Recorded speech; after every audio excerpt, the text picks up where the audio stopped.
Bulatkan tekad, kuatkan hati, negeri ini memanggilmu kawan. Belajar, bergerak, berbagi untuk negeri, guru penggerak majukan pendidikan. Guru penggerak menghamba pada murid, kreatif rancang pembelajaran. Hargai potensi, tingkatkan prestasi, lahirkan profil pelajar Pancasila. Belajar, bergerak, berbagi untuk negeri, kita menjalin kolaborasi. Belajar, bergerak, berbagi untuk negeri, demi bakti pada Ibu Pertiwi.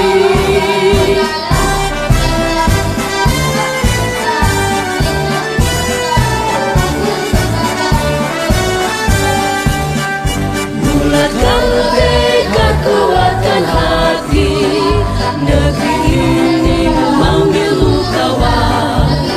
Belajar, bergerak, berbagi untuk negeri, guru penggerak majukan pendidikan.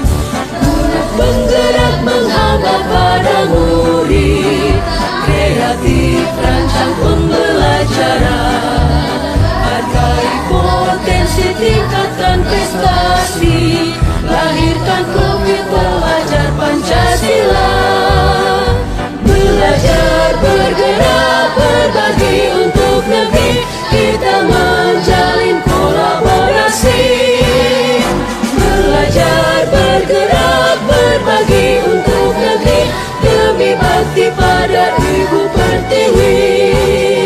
Belajar, bergerak, berbagi untuk negeri, kita menjalin kolaborasi.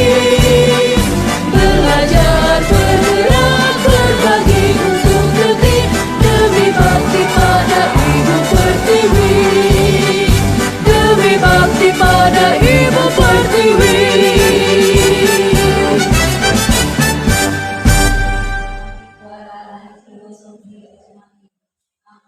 Terhormat Bapak Guru, beliau Wakil Taruna Sarjana Pendidikan selaku calon guru penggerak angkatan 9. Pertama-tama, marilah kita panjatkan puja dan puji syukur kehadirat Allah Subhanahu wa Ta'ala, karena pada kesempatan hari ini kita dapat berkumpul untuk dapat mengikuti destinasi budaya positif yang akan dilaksanakan oleh beliau. Salawat serta salam semoga tercurahkan kepada junjungan Nabi besar kita, yaitu Nabi Muhammad SAW, yang telah membawa kita dari alam jahiliyah menuju alam yang terang benderang, yaitu iman dan Islam. Semoga kita semua selalu mendapatkan syafaatnya di yaumil akhir nanti. Hari ini beliau Wakil akan melaksanakan diseminasi budaya positif yang merupakan salah satu tugas dari CGP Angkatan 9. Semoga nantinya apa yang disampaikan oleh beliau Wakil ini tentunya dapat bermanfaat bagi Bapak Ibu yang ada di sini, terutama dalam pelaksanaan di sekolah kita ini, untuk dapat dilaksanakan dalam memahami kondisi siswa nantinya.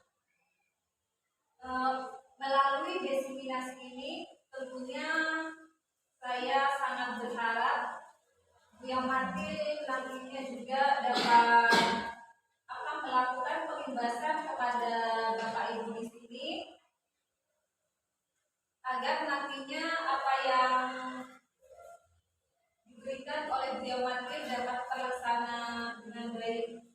Besar sekali harapan saya untuk beliau Wakil untuk nantinya dapat mengajak teman-teman ini untuk juga mengikuti CGP.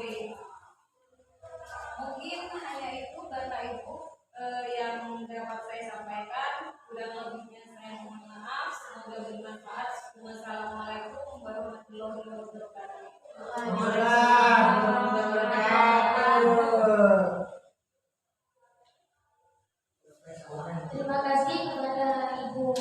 sudah berikan acara selanjutnya desiminasi dari Ibu Yaumatil Karomah. Tempat kami kasih.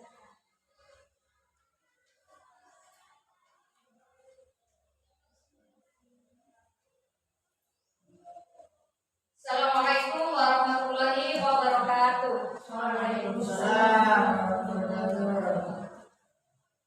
Alhamdulillah, sebelumnya saya ucapkan terima kasih banyak kepada teman-teman yang sudah meluangkan waktunya dan juga bersedia untuk bisa mendengarkan sharing ya, atau berbagi pemahaman dan juga pengalaman mengenai budaya positif. Baik, sebelumnya perkenalkan, saya Yaumatil Karomah, Sarjana Pendidikan CDP Angkatan 9 Kabupaten Bangkalan. Hari ini saya akan memaparkan mengenai pemahaman tentang budaya positif.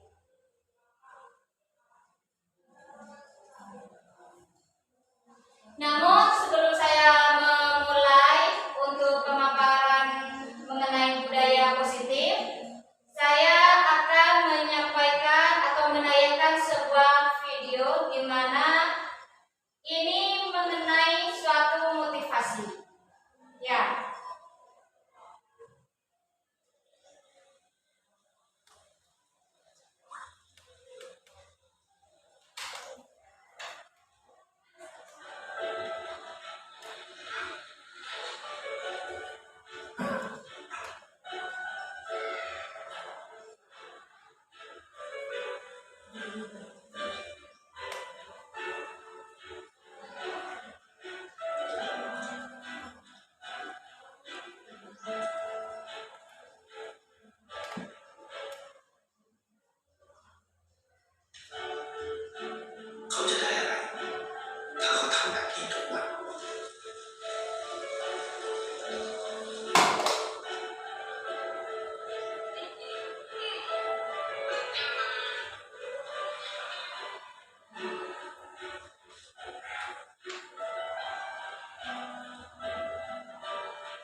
baru.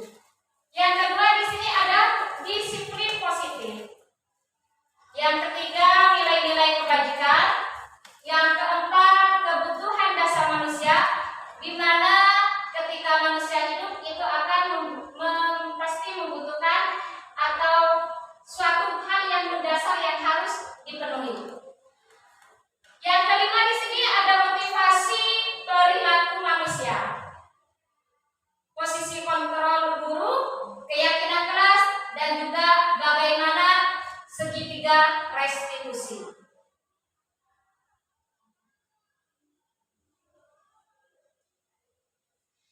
Baik, teman-teman, di sini tentang pembelajaran dengan paradigma baru. Sebelumnya, menurut Bapak Ibu, teman-teman semuanya, paradigma pembelajaran baru itu seperti apa?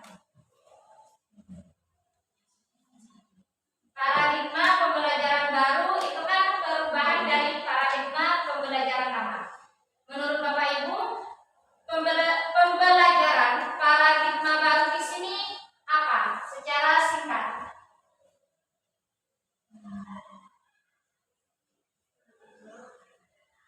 Mengubah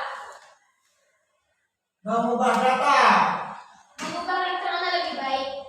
Merubah karakter anak yang lebih baik. Selainnya Ibu apa Ibu? Sama. Nah, baik. Ya, di sini saya akan menjelaskan tentang pembelajaran dengan paradigma baru, di mana sebelumnya kita itu sudah terbiasa atau sudah nyaman dengan pembelajaran paradigma lama. Paradigma lama bisa kita sebut di pembelajaran atau kita gunakan di pembelajaran K13. Namun sekarang karena kita sudah menerapkan tentang kurikulum merdeka, maka kita sebagai pendidik harus bisa menggunakan paradigma pembelajaran baru. Di mana di sini bisa kita sebut pembelajaran paradigma baru ini adalah kurikulum merdeka. Yang mana kurikulum merdeka yaitu merupakan pembelajaran yang berorientasi pada penguatan kompetensi dan pengembangan karakter yang sesuai dengan dimensi profil pelajar Pancasila. Baik, di sini saya gambarkan. Di sini ada gambar tentang apa itu profil pelajar Pancasila dan dimensi apa yang terkandung di dalamnya. Seperti yang Bapak Ibu lihat di sini, dalam profil pelajar Pancasila itu terdapat 6 dimensi. Di mana yang pertama di sini ada beriman dan bertakwa kepada Tuhan Yang Maha Esa dan juga berakhlak mulia. Yang kedua, mandiri. Yang ketiga, bernalar kritis. Yang keempat, kreatif. Dan juga yang kelima, bergotong royong, serta dimensi yang terakhir yaitu berkebinekaan global.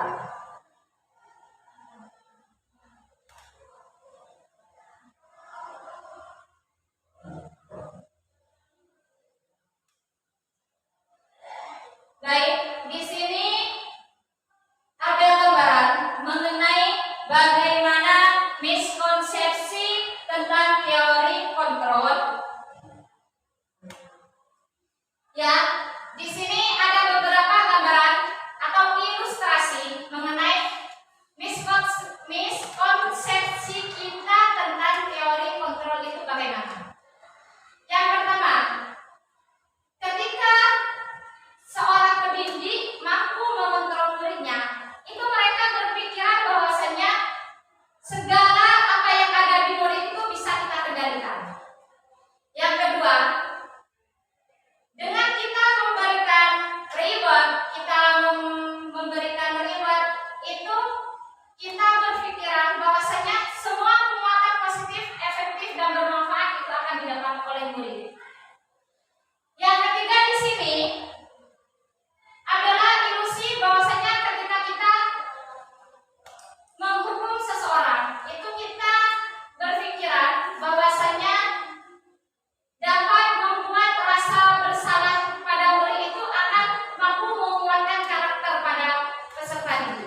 Disiplin di sini mengacu pada disiplin diri yang memiliki tanggung jawab terhadap apa yang dilakukannya berdasarkan nilai-nilai kebajikan yang ada pada diri seseorang. Disiplin positif di sini merupakan suatu pendekatan di mana untuk menerapkan disiplin dari dalam diri tanpa hukuman dan hadiah. Nah, di sini yang disebut dengan adalah berasal dari motivasi intrinsik ya. Disiplin positif perlu diterapkan baik dalam lingkungan keluarga maupun lingkungan sekolah.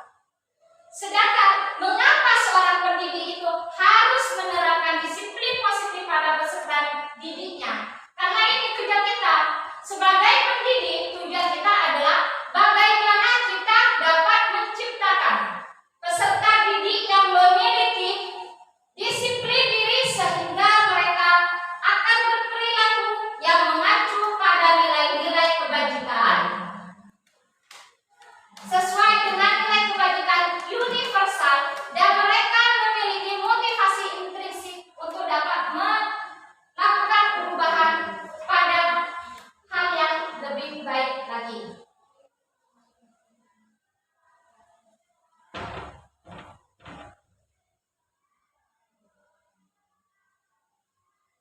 Nilai-nilai kebajikan.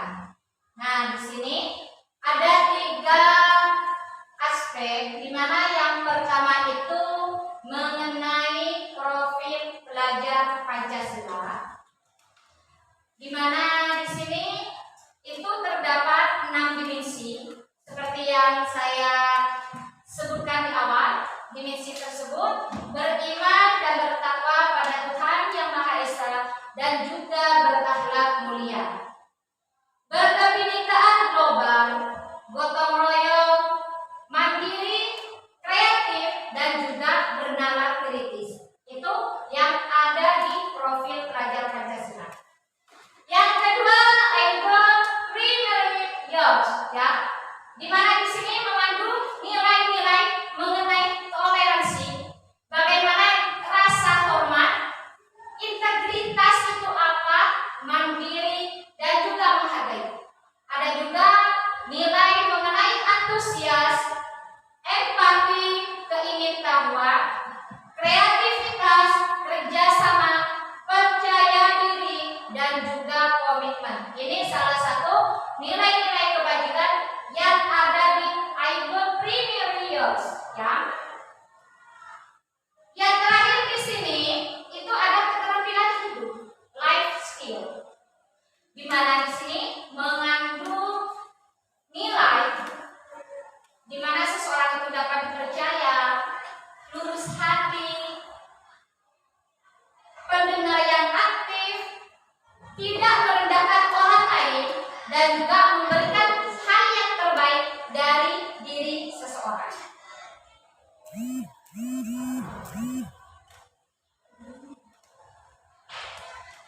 Selanjutnya kita akan membahas mengenai kebutuhan dasar manusia. Kebutuhan dasar manusia ini merupakan hal yang paling penting untuk kita terima, untuk bisa kita menjalani hidup ini dengan nyaman, aman, dan juga tentram, ya. Karena di sini kebutuhan manusia itu merupakan segala sesuatu yang dibutuhkan oleh manusia untuk mempertahankan keseimbangannya, baik bagi kondisi fisiologisnya dan juga psikologisnya, di mana ini bertujuan untuk mempertahankan kehidupan dan juga kesehatannya, juga meliputi bagaimana kenyamanannya dalam menjalani hidup.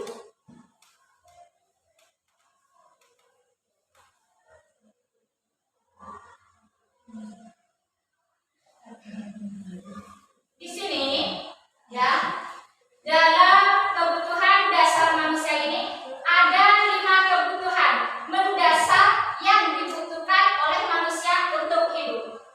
Yang pertama di sini ada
harga diri, keinginan untuk dianggap, memimpin, berprestasi, diakui, dan juga didengar, apapun itu yang menjadi keluh kesah diri seseorang.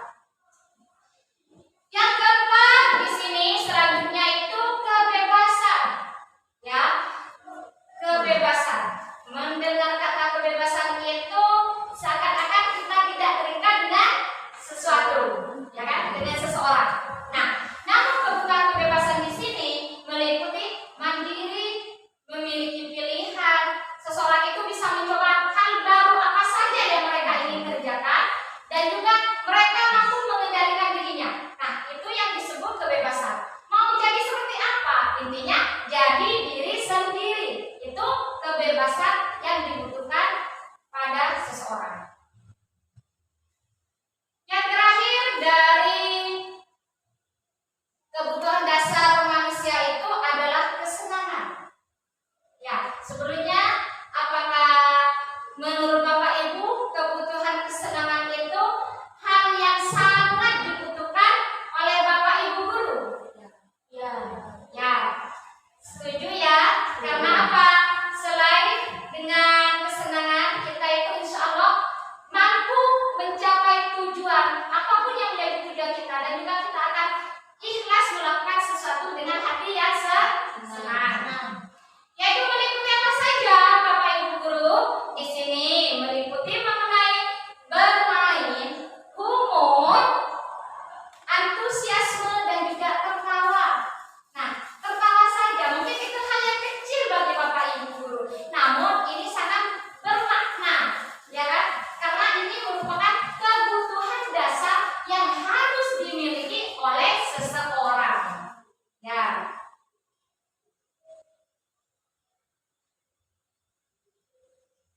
Nah, kalau tadi kita sudah mempelajari apa itu kebutuhan dasar manusia, nah kita akan mengembalikan ke perilaku.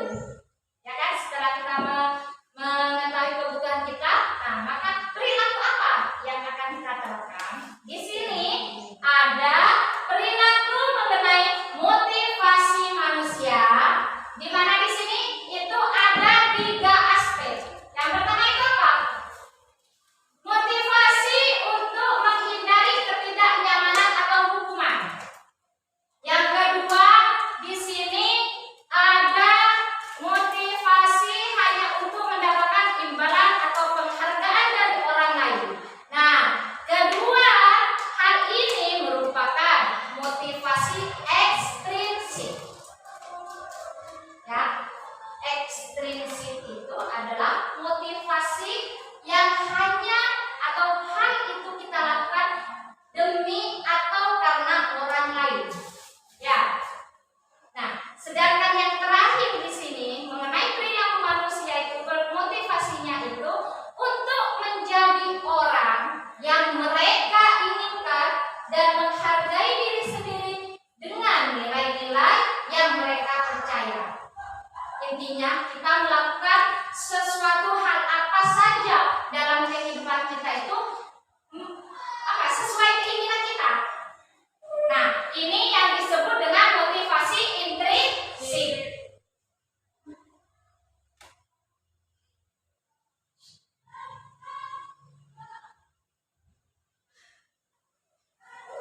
Nah, di sini selanjutnya itu mengenai konsep disiplin, Bapak Ibu guru.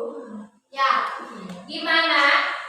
Ya, hukuman, konsekuensi, restitusi itu merupakan langkah-langkah untuk membuat seseorang itu disiplin. Namun di sini ada perbedaan. Apa itu? Nah, saya jelaskan ya, Bapak Ibu guru. Masih semangat semuanya? Alhamdulillah. Semoga apa yang saya sampaikan nanti bisa kita terapkan juga di sekolah ya, Bapak Ibu guru semuanya. Insya Allah. Nah, sedikit saya akan menjelaskan tentang perbedaan mengenai hukuman, konsekuensi, dan juga restitusi.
Nah, sudah ini saya kasih contoh bagaimana penerapan 5 posisi kontrol guru. Itu permasalahannya saya ambil misalkan ini terjadi pada siswa yang sering terlambat masuk kelas, saya ambil sesuai dengan pengalaman. Nah, di sini ya, ketika seorang pendidik itu memposisikan dirinya sebagai penghukum, maka dia akan langsung memberikan tindakan, misalkan seperti ini. Mungkin di awal menanyakan, kamu ini terlambat, silakan lari sebanyak 10 putaran. Nah, dengan nada yang tinggi juga ya Bapak Ibu guru, sesuai dengan posisinya sebagai posisi pengguru. Yang kedua, ketika seorang pendidik berada di pembuat merasa bersalah, maka tindakan yang diberikan itu bisa berupa dengan pernyataan begini, berapa kali ibu bapak harus memberitahu kamu, kamu selalu saja mengecewakan bapak ibu. Nah, di sini itu adalah salah satu pernyataan posisi guru sebagai pembuat merasa bersalah. Nah, di sini seorang murid itu nantinya akan merasa terpojok karena dia seakan-akan hanya dia sendiri yang bersalah. Dan juga di sini mungkin itu akan menjadi beban bagi mereka karena mereka sudah merasa mempunyai perasaan juga seperti ini. Saya tidak bisa menjadi murid yang baik, saya tidak bisa menjadi contoh yang baik. Saya hanya bisanya buat masalah. Nah, kadang murid akan berpikir seperti itu.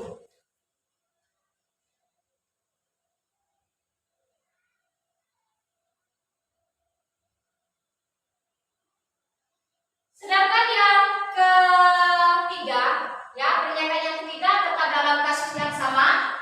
Ini posisi kontrolnya adalah guru menjadi teman.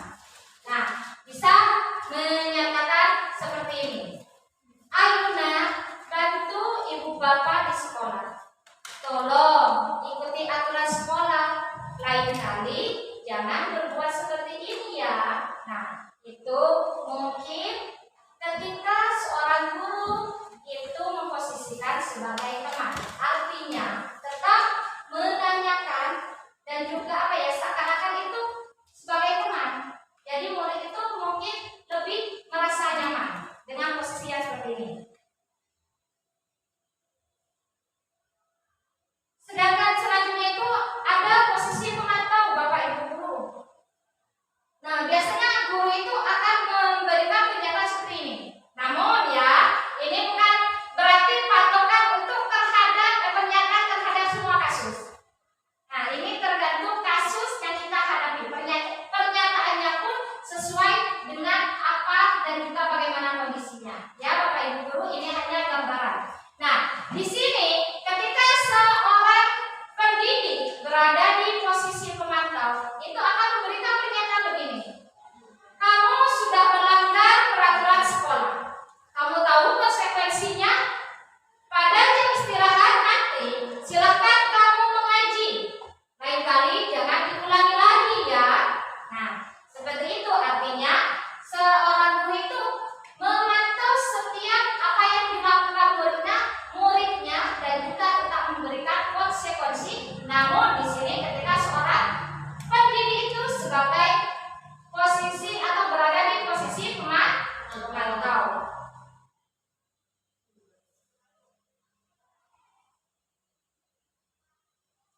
Nah, yang terakhir ya, di sini ketika seorang guru itu memposisikan dirinya sebagai manajer. Nah, apakah kamu tahu apa kesalahanmu? Kira-kira bagaimana cara kamu untuk memperbaikinya? Nah, itu lebih membuat siswa itu diperhatikan oleh gurunya tanpa memojokkan. Nah, namun tetap memotivasi siswa. Ketika seorang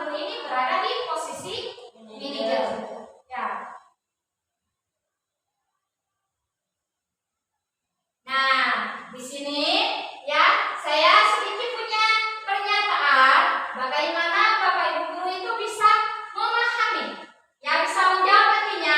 Nah, dengan pernyataan yang seperti ini Bapak Ibu guru, ya yang pertama di sini ada pernyataan saya kecewa sekali dengan kamu. Nah, sesuai pernyataan ini, posisi kontrol apakah saya? Baik, Bapak Ibu guru bisa menjawab? Pembuat merasa bersalah. Nah, baik.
dengan kata negatif. Ya. Dalam pembentukan keyakinan kelas itu sedikit, namun mudah kita ingat karena apa? Karena untuk kita terapkan secara bersama. Dan juga ketika membuat keyakinan kelas itu harus menyesuaikan dengan kondisi sekolah dan kelas. Dan juga ketika kita membuat keyakinan kelas itu harus melibatkan semua warga sekolah, ya. Masih semangat Bapak Ibu guru? Masih Bu? Mana suaranya? Ini suara bagus. Baik, terima kasih. Ya, tetap semangat Bapak Ibu guru untuk dapat kita melanjutkan pemahaman mengenai budaya positif. Nah, kita sudah sampai pada segitiga restitusi, ya, di mana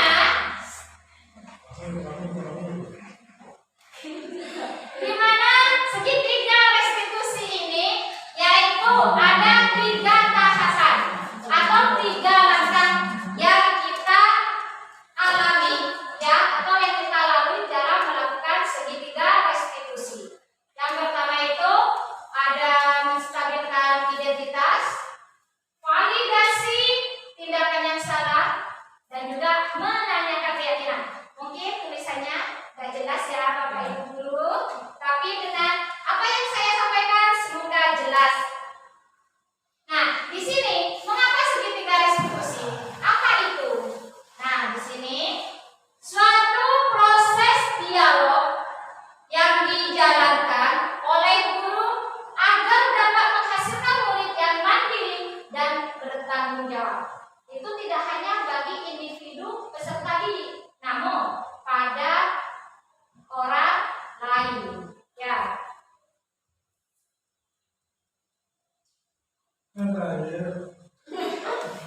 Bukan yang terakhir Bapak Ibu guru.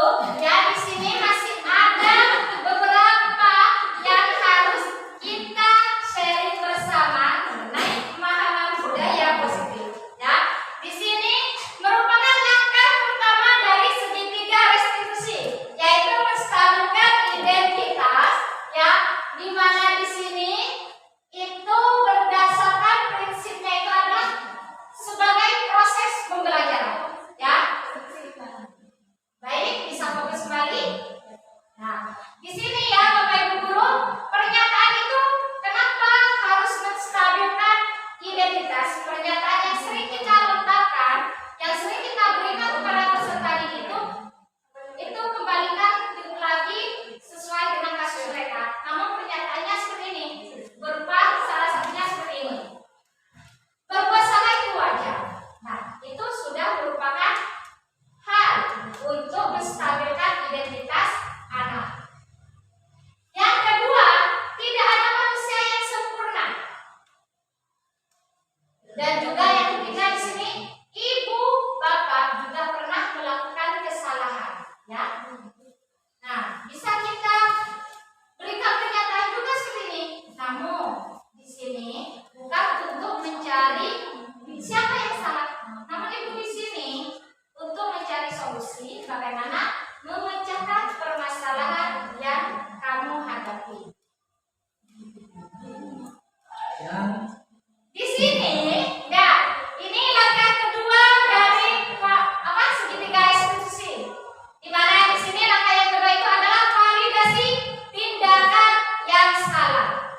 Ya, baik ya. Selanjutnya di sini ada menanyakan keyakinan. Ini adalah langkah terakhir dari penerapan segitiga restitusi. Ya, Bapak Ibu Guru, di sini segitiga restitusi ini dilakukan sesuai dengan prinsip teori kontrol bahwa pada dasarnya kita itu termotivasi itu haruslah dari intrinsik, dari dalam diri kita sendiri, bukan ekstrinsiknya, ya. Itu hal yang paling utama. Nah, ini bisa kita berikan pernyataan seperti ini. Apa yang menjadi keyakinan kelas kita? Nah, ya, nilai-nilai apakah yang terkandung dalam keyakinan kelas kita?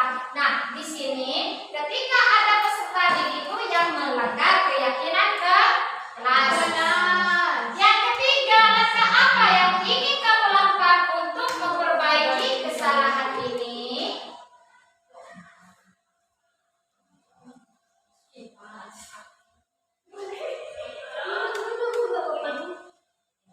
Nah, di sini ya, ini penerapan segitiga restitusi yang pernah saya lakukan, ya. Ini terhadap kasus siswa yang sering tidur dalam kelas. Ya.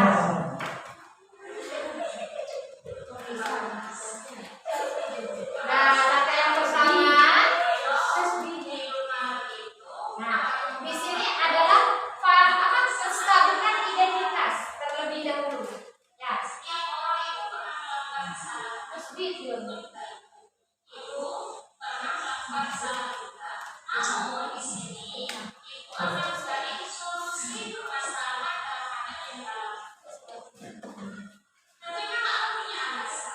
Nah, di sini sudah masuk kepada validasi tindakan yang salah.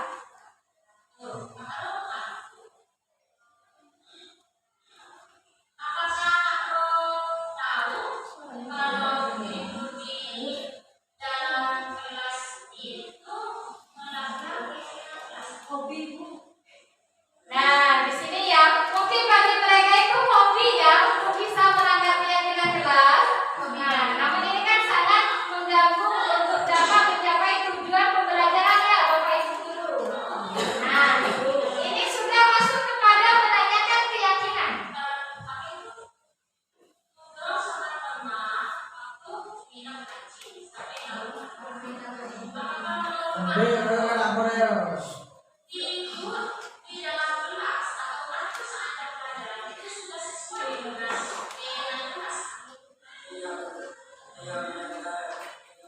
Terakhir Pak Guru.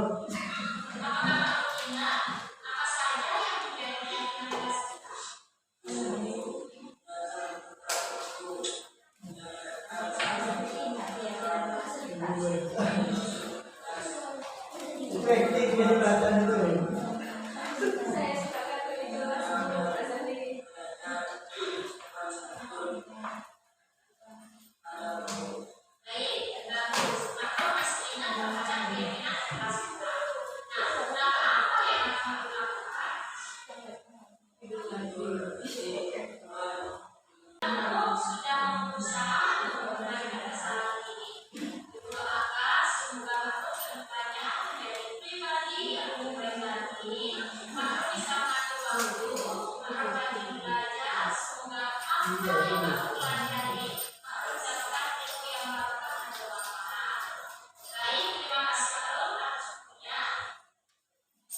Terakhir Pak Guru. Azali terakhir. Nah, di sini ya, setelah saya yang pernah saya terapkan itu adalah tadi video tadi itu bagaimana saya menerapkan segitiga restitusi dalam menangani kasus pada murid. Saya juga sudah menerapkan bagaimana pembuatan keyakinan kelas atau kita membuat kesepakatan kelas untuk dapat mencapai tujuan pembelajaran itu secara maksimal dan juga memperoleh hasil yang baik bagi murid maupun bagi pendidiknya, ya, bagi guru.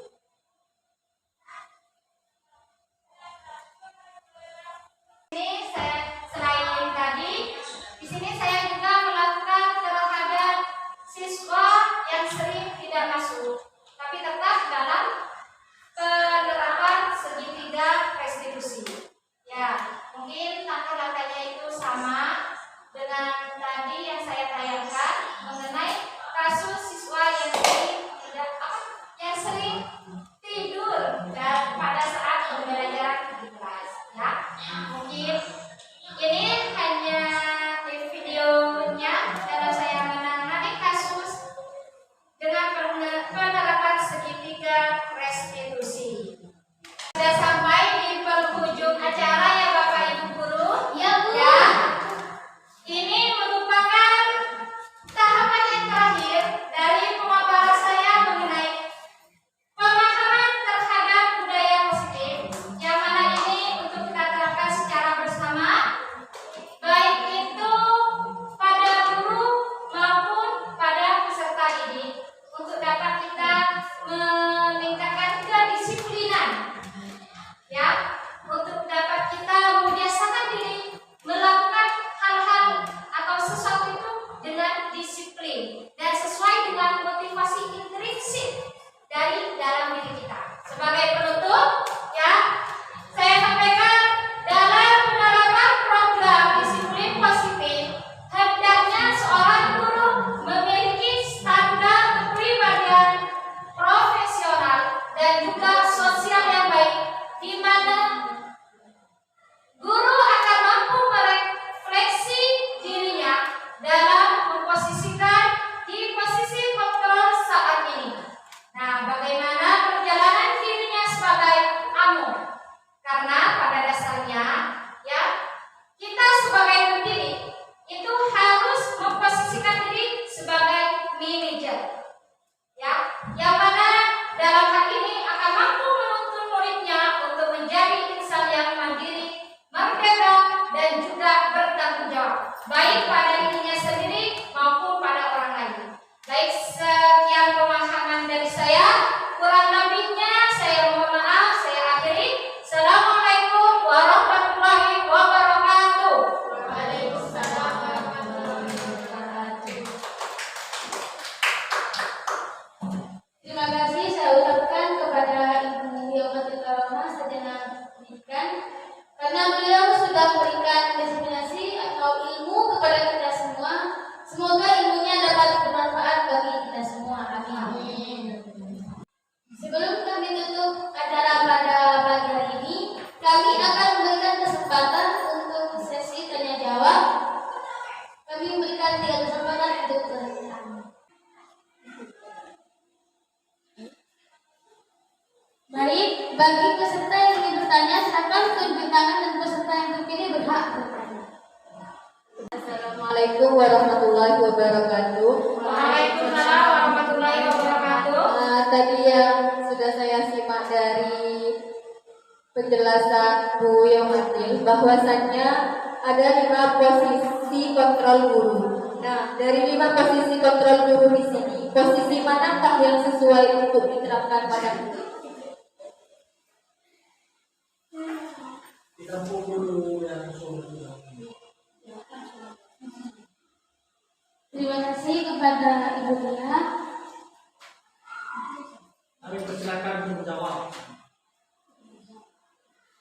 Baik ya, sebelumnya terima kasih kepada Ibu ya, karena sudah memberikan umpan balik dengan pertanyaan posisi apakah yang sesuai kita sebagai pendidik yang bisa kita terapkan atau yang harus kita terapkan pada murid. Nah, ya, baik, saya jelaskan di sini, saya jawab mengenai posisi yang sesuai, ya, itu adalah bagi seorang pendidik untuk diterapkan ke muridnya, itu adalah posisi kontrol sebagai manajer. Karena di sini seorang pendidik itu akan mengumum, ya, sebagai amo. Seorang pendidik itu akan menuntun dan juga ketika memposisikan sebagai manajer, seorang pendidik ini dalam menangani kasus permasalahan siswanya itu akan tetap dan selalu menggunakan segitiga restitusi.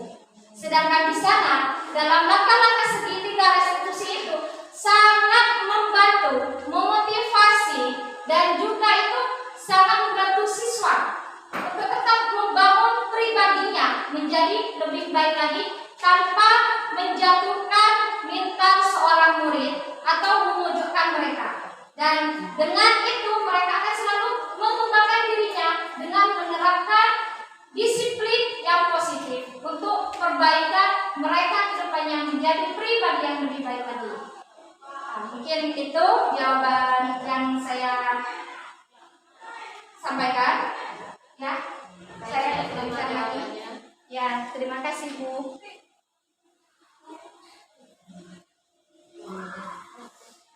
Baik, masih ada 2 kesempatan untuk bertanya.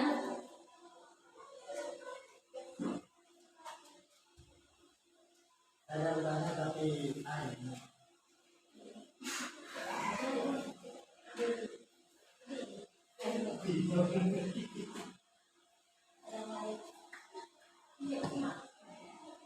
Assalamualaikum warahmatullahi wabarakatuh. Waalaikumsalam warahmatullahi wabarakatuh. Izin bertanya Ibu. Ya, silakan Ibu.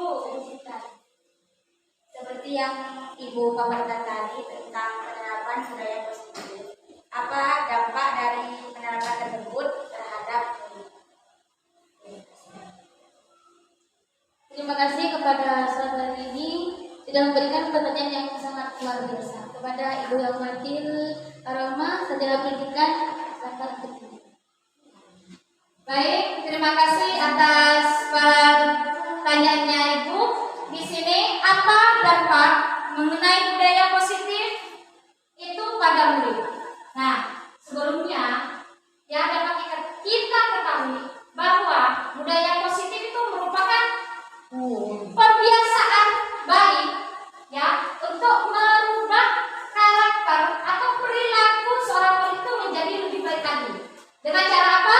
Dengan cara disiplin positif. Nah, ini menurut saya ya sesuai dengan yang saya pahami juga itu akan sangat membantu murid untuk menjadi pribadi yang lebih mandiri, bertanggung jawab, dan juga ini dapat memotivasi siswa itu untuk menjalani kehidupannya itu secara lebih baik dan mencapai tujuannya itu secara maksimal. Lebih-lebih dalam pembelajaran baik di kelas maupun di sekolah. Dan ini mungkin jika seorang murid mampu menerapkan disiplin positif itu akan menjadi hal yang sangat bermanfaat ya bagi mereka, dan juga mereka itu sudah membiasakan dirinya untuk berperilaku baik. Ya, mungkin itu dari saya. Terima kasih Ibu. Terima kasih kepada Ibu yang Martil Aroma, Sarjana Pendidikan atas jawabannya. Masih ada 1 kesempatan untuk bertanya.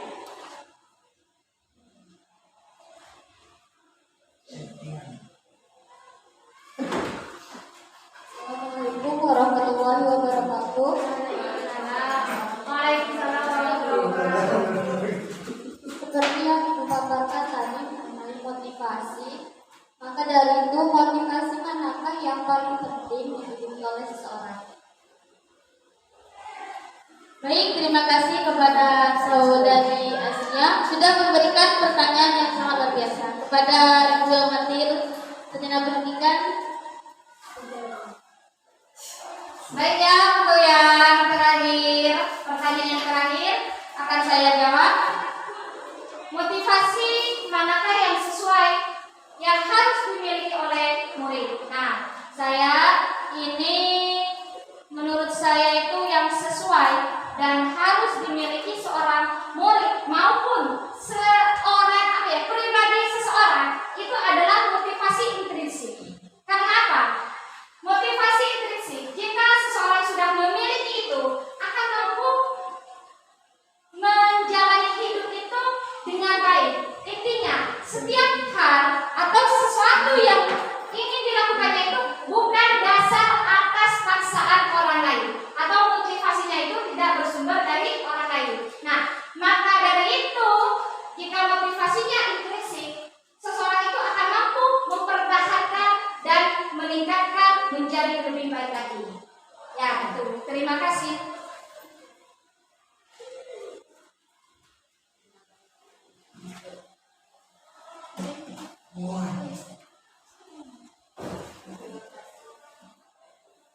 Terima kasih kepada semua peserta yang sudah bertanya.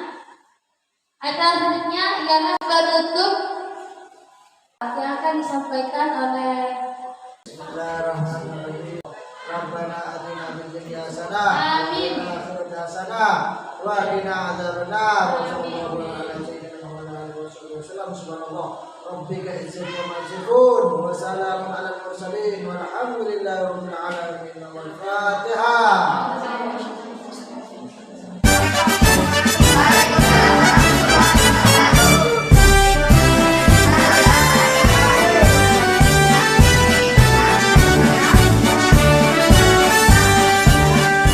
Bulatkan tekad kuatkan hati, negeri ini memanggilmu kawan. Belajar bergerak berbagi untuk negeri, guru penggerak majukan pendidikan. Guru penggerak menghamba pada murid, kreatif rancang pembelajaran. Hargai potensi, tingkatkan prestasi, lahirkan profil pelajar Pancasila. Belajar bergerak berbagi untuk negeri, kita menjalin kolaborasi. Belajar bergerak berbagi untuk negeri, demi bakti pada Ibu Pertiwi.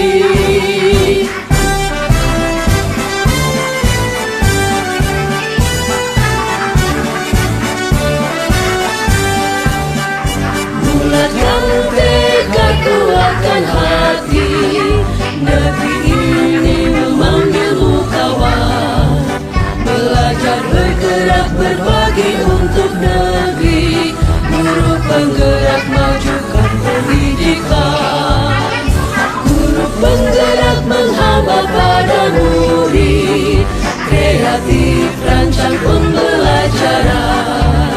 Hargai potensi, tingkatkan prestasi, lahirkan profil pelajar Pancasila. Belajar bergerak berbagi untuk negeri, kita menjalin kolaborasi. Belajar bergerak berbagi untuk negeri, demi bakti pada Ibu Pertiwi. Belajar bergerak berbagi untuk negeri, kita menjalin kolaborasi. Belajar bergerak berbagi untuk negeri, demi bakti pada Ibu Pertiwi. Demi bakti pada Ibu Pertiwi.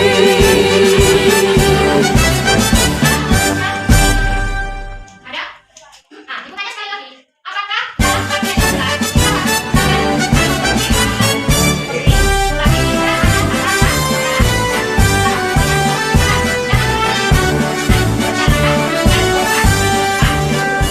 Bulatkan tekad kuatkan hati, negeri ini memanggilmu kawan. Belajar bergerak berbagi untuk negeri, guru penggerak majukan pendidikan. Guru penggerak menghamba pada murid, kreatif rancang pembelajaran. Hargai potensi, tingkatkan prestasi, lahirkan profil pelajar Pancasila. Belajar bergerak berbagi untuk negeri, kita menjalin kolaborasi. Belajar bergerak berbagi untuk negeri, demi bakti pada Ibu Pertiwi.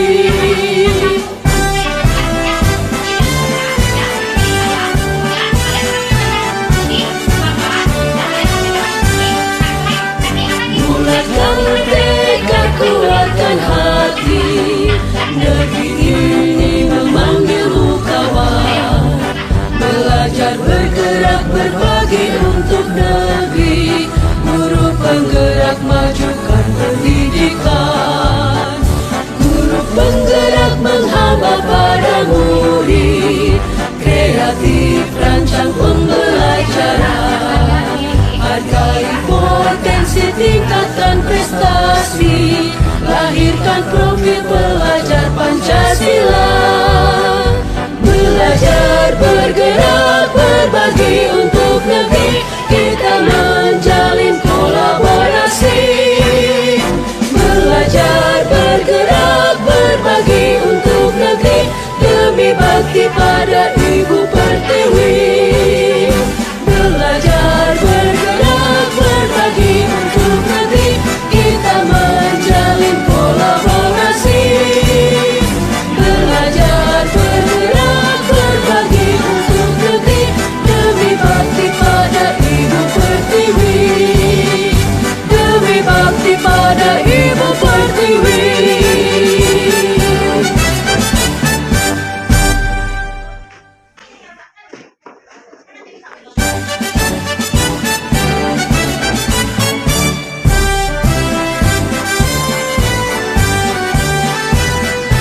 prestasi, lahirkan profil pelajar Pancasila.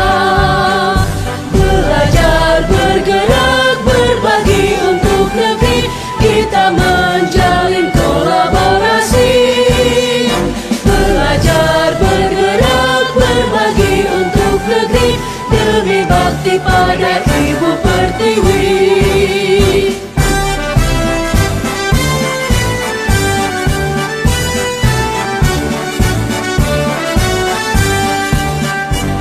Bulatkan tekad, kuatkan hati, negeri ini memanggilmu kawan.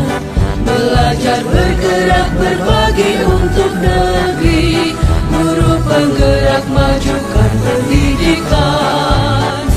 Guru penggerak menghamba pada murid, kreatif rancang pembelajaran. Hargai potensi, tingkatkan prestasi, lahirkan profil pelajar Pancasila. Belajar, bergerak, berbagi untuk negeri, kita menjalin kolaborasi. Belajar, bergerak, berbagi untuk negeri, demi bakti pada Ibu Pertiwi. Belajar, bergerak, berbagi untuk negeri, kita menjalin kolaborasi. Belajar, bergerak, berbagi untuk negeri, demi bakti pada Ibu Pertiwi. Demi bakti pada Ibu Pertiwi. Kesepakatan keras. Ya, nah kembali lagi.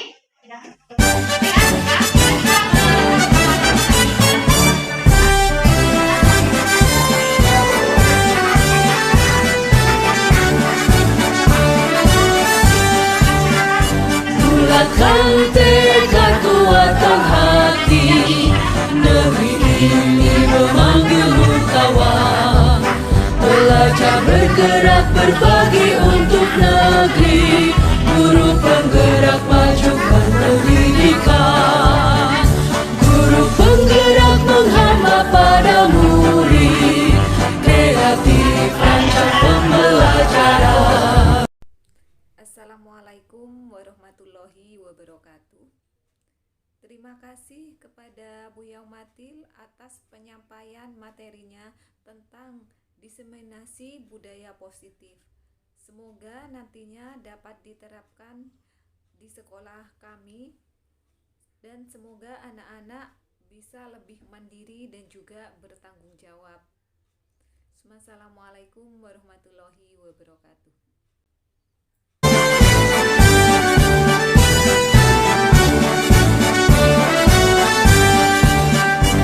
Bulatkan tekad, kuatkan hati, negeri ini memanggilmu kawan.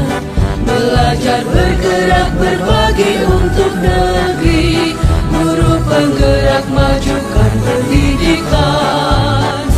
Guru penggerak menghamba pada murid, kreatif rancang pembelajaran. Hargai potensi, tingkatkan prestasi, lahirkan profil pelajar Pancasila. Belajar, bergerak, berbagi untuk negeri, kita menjalin kolaborasi. Belajar, bergerak, berbagi untuk negeri, demi bakti pada Ibu Pertiwi. Belajar, bergerak, berbagi untuk negeri, kita menjalin kolaborasi. Belajar, bergerak, berbagi untuk negeri, demi bakti pada Ibu Pertiwi. Demi bakti pada Ibu Pertiwi.